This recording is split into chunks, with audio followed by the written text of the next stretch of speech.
Mr. President, the Supreme Court decision is now pending appeal. It is prudent to wait for the results rather than prematurely archiving, if not dismissing, because I know for a fact, once it is archived, it is dead. So what happens if the Supreme Court reverses itself?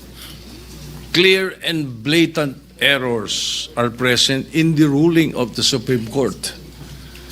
First, they misunderstood the legislative process in assuming that the 19th Congress adjourned sine die in February 5. Grave error. Thus effectively dismissing the first three complaints, paving the way for them to say na ano pala, yung 1-year ban binayolate. The archiving of the three complaints were done after the initiation of the fourth complaint. The 1-year ban did not set in. Second, the decision practically amended the clear mandate by the Constitution by placing a hierarchy on the modes to initiate an impeachment complaint. Parang wala na yung third option. Third, the Supreme Court retroactively applied the new definition to the present case in the violation of the doctrine of operative facts, thus voiding as well the impeachment proceedings of former President Estrada and Chief Justice Corona. They did not interpret the Constitution, Mr. President. They amended the Constitution. So lastly, the Supreme Court now has the chance to rectify these errors in its decision. So I was hoping to table the motion so that we can let us afford them this opportunity for the benefit of future impeachment processes and to uphold the clear mandate of the 1987 Constitution. All we needed to do was wait a little. And so I will have to register a yes vote. I know it will be a vote in the minority, but I have always voted in the minority in many issues in the Senate since 1992 up to the present. Always prayed I was wrong. Unfortunately, I was always right. My God, have mercy on your decision. I vote yes. Gentleman from Tarlac favor me with a few questions. I will be gladly accepting his favor. And if the Senate President will allow me, after a few questions, I will make my own manifestation to that effect.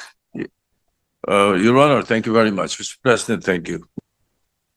So, listening to the privileged speech of the distinguished gentleman from Tarlac, the basis of your motion to dismiss is the Supreme Court's decision, which is now pending appeal by virtue of the MR or the motion for reconsideration filed last Monday by the House of Representatives. Is it not, Your Honor? The question whether is it Yes, your subject basis to for appeal? your motion to dismiss is based on the Supreme Court decision that the so-called impeachment is unconstitutional, based on their decision. Yes, Mr. President, Your Honor, that's very, very clear and categorical. Correct. The Supreme Court decision, Mr. President, although immediately executory, is not yet final, thus appealable. Ngayon, kung naka-apila na, ba't tayo nagmamadali? Na-dismiss ito sa atin. So may I ask the gentleman, what will happen if we prematurely dismiss the case and the Supreme Court subsequently grants the MR and reverses its own decision? The question, Mr. President, is speculative. Yes, yes. May I have a speculative answer, Mr. President? We cannot speculate. We can only guess, second guess, because on the basis of our experience as a practicing lawyer, Mr. President, ito pong ganitong klaseng desisyon, talaga pong wala na pong kaduda-duda na kahit po mag-file pa tayo ng motion for reconsideration. We're hoping against hope. It is as if we're wishing for the moon. Palagay nyo po, palagay nyo lang po merong isa na nag-reverse. Hindi rin po ma-overturn eh. Kasi po ang kailangan po ninyo ay 8 ang mag-reverse. Sa inaakala po ba ninyo, meron kayong makukuhang 8 na pumirma doon sa unanimous decision na babaligtarin po nila yung kanyang sarili. Kaya napakahirap pong mag-speculate, Mr. President. I will accept the answer of the gentleman, but I have done my research, Mr. President. And to remind everyone, the reversal of the Supreme Court's own decision is not impossible, even in landmark cases.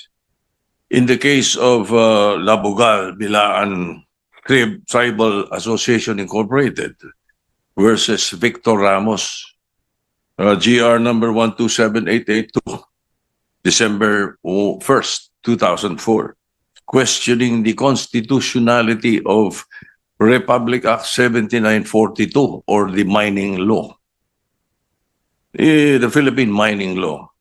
The Supreme Court granted the MR, reversing and setting aside its earlier ruling.